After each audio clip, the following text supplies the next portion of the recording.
Afternoon നമ്മൾ ഇന്ന് +1 അക്കൗണ്ടൻസിയിലെ വളരെ ഇമ്പോർട്ടന്റ് ആയിട്ടുള്ള അക്കൗണ്ടിംഗ് ഇക്വേഷൻ നമുക്കറിയാം ചാപ്റ്റർ 3 റെക്കോർഡിംഗ് ഓഫ് ട്രാൻസാക്ഷൻ 1 ഒരു ടോപ്പിക് ആണ്. ഏറ്റവും ആദ്യം പഠിക്കുന്ന ടോപ്പിക് ആണ് ഈ പറയുന്ന അക്കൗണ്ടിംഗ് ഇക്വേഷൻ അല്ലെ. യെസ്, അപ്പൊ നമ്മൾ ഇന്ന് അക്കൗണ്ടിംഗ് ഇക്വേഷൻ എന്താന്ന് പറയാൻ പോവാണ്. അതേപോലെ തന്നെ അതിനെ കണക്ട് ചെയ്ത് ഒരു സിമ്പിൾ പ്രോബ്ലം കൂടി അങ്ങ് ചെയ്യാൻ പോവാണ്. റെഡി ആണോ? Yes.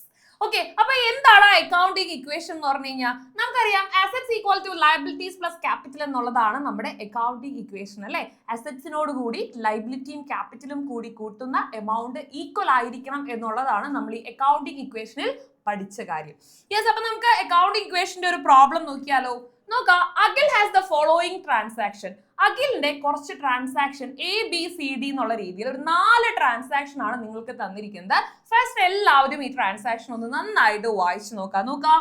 Started business with cash ₹5 lakh. 5 ലക്ഷം രൂപ ക്യാഷ് വെച്ച് അഖിൽ ഇവിടെ ബിസിനസ് സ്റ്റാർട്ട് ചെയ്യാണ്. Purchased goods on credit. കടമായിട്ട് 40,000 രൂപ കടമായിട്ടാണ് എന്ത് ചെയ്യുന്നത്, കമ്പനിയിലേക്ക് സാധനങ്ങൾ മേടിക്കുന്നത്. Then അടുത്ത് നോക്കാം. Sold goods costing 27,000 on credit for ₹30,000 എന്നാണ് പറഞ്ഞിരിക്കുന്നത്. അതായത് 27,000 രൂപ വിലയുള്ള ഗുഡ്സ് 27,000 രൂപ വിലയുള്ള ഗുഡ്സ് സോൾഡ് ചെയ്യുന്നത് എത്ര രൂപയ്ക്കാണെന്നാണ് പറഞ്ഞിരിക്കുന്നത്? 30,000 rupees, 30,000 രൂപയ്ക്കാണ് ഇവിടെ സെയിൽ എന്നുള്ളതാണ് മൂന്നാമത്തെ അല്ലെങ്കിൽ സി എന്നുള്ള ട്രാൻസാക്ഷനിൽ പറഞ്ഞിരിക്കുന്നത്. പക്ഷെ ഈ സെയില് എങ്ങനെയുള്ള ഒരു സെയിലാണ് അതാ ഇവിടെ ഹൈലൈറ്റ് ചെയ്ത് പറയുന്നുണ്ട്. On credit. കടമായിട്ടാണ് 27,000 രൂപ വാല്യൂ ഉള്ള സാധനം 30,000 രൂപയ്ക്ക് വിൽക്കുന്നത്. അതായത് പൈസ ഇപ്പോൾ കിട്ടിയിട്ടില്ല എന്നുള്ളതാണ്. ദെൻ ഡി നോക്കാം. Bank loan received 80,000 rupees. 80,000 രൂപ ബാങ്ക് ലോൺ കിട്ടി എന്നുള്ളതാണ് ലാസ്റ്റ് ട്രാൻസാക്ഷൻ. ഓക്കെ, ക്ലിയർ ആണോ? ഇങ്ങനെ 4 ട്രാൻസാക്ഷൻ ആണ് നമുക്കിവിടെ നിങ്ങളോട് അക്കൗണ്ടിംഗ് ഇക്വേഷൻ ആയിട്ട് പ്രൂവ് ചെയ്യാനായിട്ട് പറഞ്ഞിരിക്കുന്നത്. ഓക്കെ, അപ്പൊ റെഡി ആണോ? യെസ്. അപ്പൊ ഞാനിവിടെ ഓൾറെഡി ഫോർമാറ്റ് ഒക്കെ ആഡ് ചെയ്തിട്ടുണ്ട്. ട്രാൻസാക്ഷൻസിന് ഒരു column, assets equal to liabilities plus capital എന്നുള്ള രീതിയിൽ ഒരു അതിനു വേണ്ടി ഒരു സ്പേസ് എന്നുള്ള രീതിയിൽ ആഡ് ചെയ്ത് പോയിട്ടുണ്ട്. സോ ഞാനിവിടെ ഒരു ഹെഡിങ് കൊടുക്കുകയാണ്. അക്കൗണ്ടിംഗ് ഇക്വേഷൻ എന്നുള്ള ഒരു ഹെഡിങ് ഞാനിവിടെ കൊടുക്കുകയാണ്. മക്കളെ, നിങ്ങൾ ചെയ്യുമ്പോഴും ഈ പറയുന്ന നീറ്റ് ആയിട്ടൊരു ഫോർമാറ്റ് വരയ്ക്കുക, അതിനെ 2 കോളംസ് ആയിട്ട് ഡിവൈഡ് ചെയ്യുക, ദെൻ ഹെഡിങ് കൊടുക്കുക. ഇതെല്ലാം ഇമ്പോർട്ടൻ്റ് ആണ്. അപ്പൊ എല്ലാവരും ഈ ഒരു നീറ്റ്നെസ് കീപ്പ് ചെയ്ത് തന്നെ എന്ത് ചെയ്യുക, ഓരോ ട്രാൻസാക്ഷനും റെക്കോർഡ് ചെയ്ത് പോവാന്നുള്ളതാണ്. ഓക്കെ, അപ്പൊ നമുക്ക് ഓരോന്നായിട്ട് നോക്കടാ.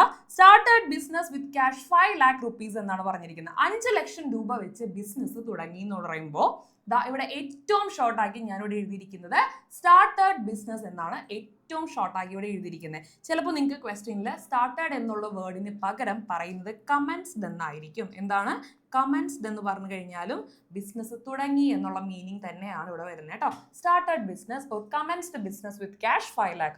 ഓക്കെ, അപ്പോൾ പുതിയൊരു വേർഡ് കുറച്ച് പേർക്കെങ്കിലും ന്യൂ വേർഡ്സ് ആയിട്ട് തോന്നുന്നുണ്ടാവും. ഒന്ന് നോട്ട് ചെയ്ത് വെച്ചോളൂ കേട്ടോ. അപ്പോൾ ഇവിടെ 5 ലക്ഷം രൂപ വെച്ച് ബിസിനസ് തുടങ്ങി എന്ന് പറയുമ്പോൾ നമുക്കറിയാം എങ്ങനെയാണത് അസറ്റ്സിനെ അല്ലെങ്കിൽ ലയബിലിറ്റി പ്ലസ് ക്യാപിറ്റലിനെ 2 സൈഡിനെ എങ്ങനെയായിരിക്കും ബാധിക്കുക. കമ്പനിയിലേക്ക് ഇപ്പോൾ കമ്പനിയുടെ ബാലൻസ് എന്ന് പറയുന്നത് 0 ആണ് അല്ലേ. ബിസിനസ് തുടങ്ങിയ ഉടനെ തന്നെ ക്യാഷ് ആയിട്ടാണ് 5 ലക്ഷം രൂപ കൊണ്ടുവരുന്നത് അല്ലേ. എന്താണ് 5 ലക്ഷം രൂപ ക്യാഷ് ആയിട്ട് കൊണ്ടുവരാണ്. Cash is an example of current asset ആണ്. ക്യാഷ് ഒരു കറണ്ട് അസറ്റ് ആണ്. സോ ഞാനിവിടെ എഴുതാണ് ക്യാഷ് എന്ന് പറയുന്ന അസറ്റ് കമ്പനിയിലേക്ക് വന്നു. എത്ര രൂപ വാല്യൂ ഉള്ള ₹5 lakh വാല്യൂ ഉള്ള ക്യാഷ് എന്ന് പറയുന്ന അസറ്റ് കമ്പനിയിലേക്ക് വരാണ്. സെയിം ടൈം നോക്കിക്കോളൂ. Equals liability. ലയബിലിറ്റി എന്ന് പറഞ്ഞു കഴിഞ്ഞാൽ നമ്മൾ പഠിച്ചിട്ടുണ്ട് ബാധ്യതകളെയാണ് ലയബിലിറ്റീസ് എന്ന് പറയുന്നത് അല്ലേ. 5 ലക്ഷം രൂപ വെച്ച് ഒരാൾ ബിസിനസ് സ്റ്റാർട്ട് ചെയ്തു എന്ന് പറയുമ്പോൾ അവിടെ നമുക്ക് യാതൊരു തരത്തിലുള്ള ബാധ്യതകളും വരുന്നില്ല. സെയിം ടൈം ക്യാപിറ്റൽ എത്ര തന്നെ വരാണ്? 5 ലക്ഷം രൂപ ക്യാപിറ്റൽ തന്നെ വരികയാണ്. ക്ലിയർ ആണോ പറഞ്ഞത്? സെയിം ടൈം ഓണർ ബിസിനസ് തുടങ്ങുന്ന ടൈമിൽ ബിസിനസ്സിലേക്ക് കൊണ്ടുവരുന്ന ക്യാഷോ അല്ലെങ്കിൽ ക്യാഷിന്റെ അതേ മൂല്യമുള്ള മറ്റെന്തും ആയിക്കോട്ടെ അതിനെയും നമ്മൾ എന്തായിട്ടാണ് കൺസിഡർ ചെയ്യുക? ക്യാപിറ്റൽ എന്നുള്ള രീതിയിലാണ് നമ്മൾ അതിന്റെ ഡെഫിനിഷൻ പഠിച്ചത് അല്ലേ. സോ അപ്പോൾ സ്റ്റാർട്ടഡ് ബിസിനസ് വിത്ത് ക്യാഷ് എന്ന് പറയുമ്പോൾ ഇവിടെ എഫക്ട് ചെയ്യുന്നത് ഒന്ന് ക്യാഷ് എന്ന് പറയുന്ന അസറ്റ് കൂടും, സെയിം ടൈം ക്യാപിറ്റലും കൂടും. ക്ലിയർ ആണോ പറഞ്ഞത്? യെസ്. അടുത്ത് നോക്കിക്കോളൂടാ. Purchased goods on credit ₹40,000. 40,000 രൂപയ്ക്ക് കടമായിട്ടാണ് ഗുഡ്സ് മേടിച്ചത്. നമ്മൾ പറഞ്ഞു അല്ലേ, രണ്ട് രീതിയിൽ നമുക്ക് പർച്ചേസും സെയിൽസും നടത്താം. ക്യാഷ് ബേസിസിൽ നടത്താം, ക്രെഡിറ്റ് ബേസിസിൽ നടത്താം അല്ലെ. പണം കൊടുത്ത് സാധനങ്ങൾ മേടിക്കുകയും വിൽക്കുകയും ചെയ്യാം, അതേപോലെ തന്നെ കടമായിട്ടും ചെയ്യാം എന്നുള്ളത്. അപ്പൊ ഇവിടെ ഓൺ ക്രെഡിറ്റ് എന്നാണ് പറഞ്ഞിരിക്കുന്നത്. 40,000 രൂപ വിലയുള്ള സാധനം കടമായിട്ട് മേടിച്ചു എന്ന് പറയുമ്പോൾ നമ്മുടെ ക്യാഷിനെ അസറ്റിൽ ഒരു അസറ്റ്, അതായത് ക്യാഷ് എന്ന് പറയുന്ന ഒരു അസറ്റ് നമുക്കിവിടെ ഓൾറെഡി വന്നു. ഈ അസറ്റിനെ ഏതെങ്കിലും രീതിയിൽ ആ 40,000 റുപ്പീസ് ബാധിക്കുന്നുണ്ടോ? Yes or no? Yes or no? ഇല്ല. നമുക്കറിയാം കടമായിട്ട് മേടിച്ചൊരു സാധനം ഒരു വിധത്തിലും നമ്മുടെ ക്യാഷ് എന്ന് പറയുന്ന അസറ്റിനെ ബാധിക്കുന്നില്ല എന്നുള്ള കാര്യം നമുക്കറിയാം അല്ലെ.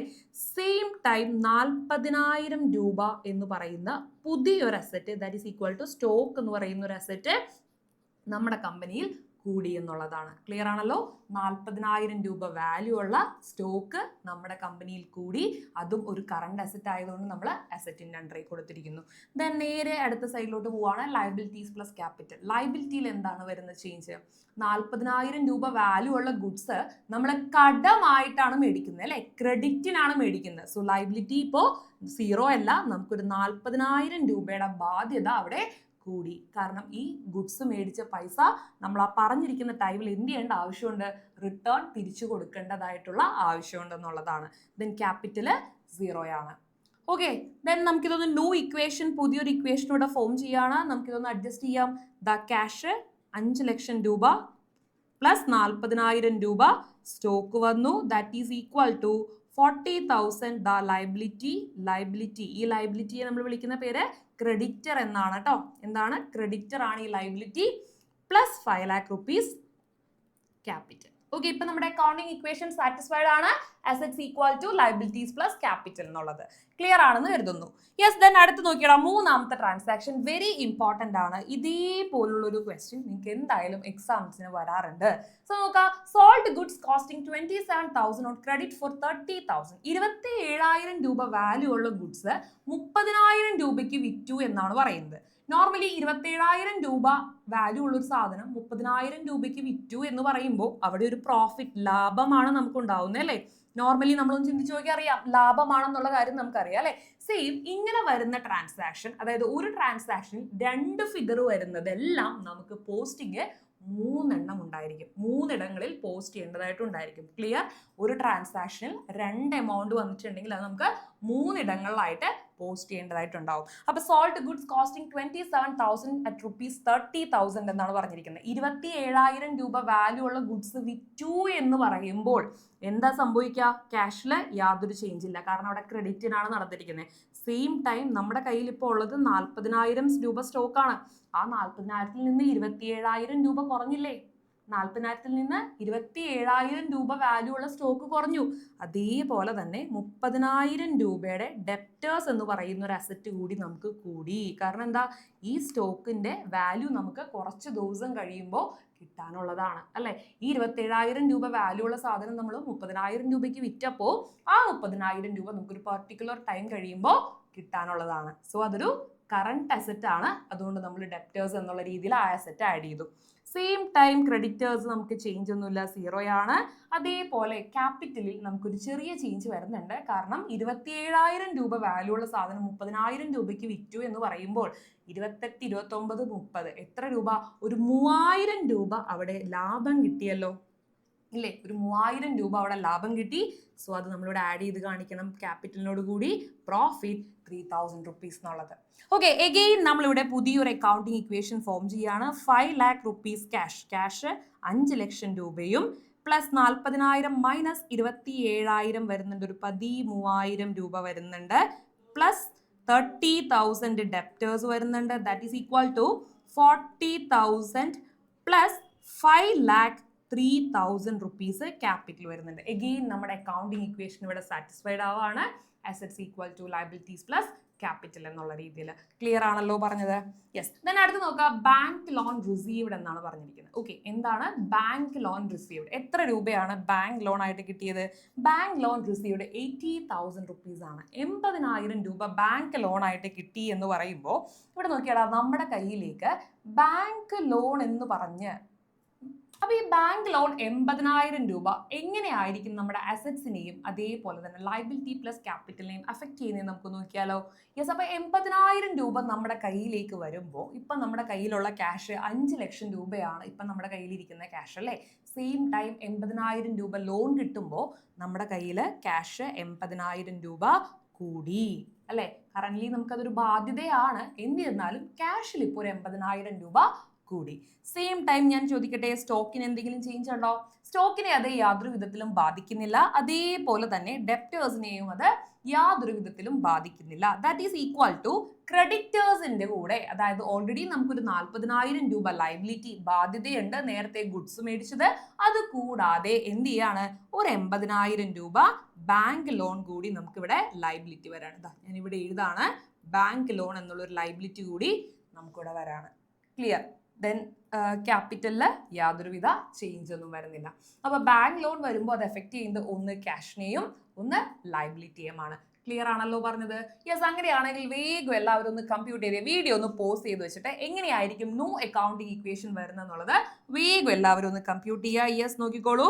5,80,000 rupees cash plus 13,000 stock plus 30,000 debtors, that is equal to 1,20,000 ബാധ്യത. ടോട്ടൽ ലയബിലിറ്റി എത്ര വന്നു? 1,20,000 രൂപ വന്നു അല്ലെ. അതായത് ഈ പറയുന്ന 40,000 plus 80,000 that is equal to 1,20,000 total liability plus 5,03,000 capital.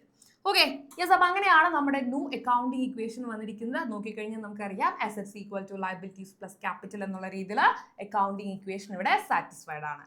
Okay, അപ്പൊ ഇത്രയും സിമ്പിൾ ആണ് നമ്മുടെ അക്കൗണ്ടിങ് ഇക്വേഷൻ എന്നുള്ളത്. അപ്പൊ ഇതേപോലുള്ള കുറച്ചധികം ക്വസ്റ്റ്യൻസ് നമുക്ക് ചെയ്ത് നോക്കാൻ കാര്യങ്ങളൊക്കെ ഉണ്ട്. പിന്നെ നമുക്ക് വരുന്ന ദിവസങ്ങളും കാര്യങ്ങളൊക്കെ ആയിട്ട് അത് ഡിസ്കസ് ചെയ്യാം. എല്ലാവരും എന്ത് ചെയ്യുക, അടിപൊളിയായിട്ട് ഈ സംഭവം ഇരുന്ന് ചെയ്ത് പഠിക്കാം. ഓക്കെ, അപ്പൊ എന്ത് ചെയ്യുക, ക്വസ്റ്റ്യൻസ് ഒക്കെ ഒന്ന് നോട്ട് ചെയ്തോളൂ. ബൈ.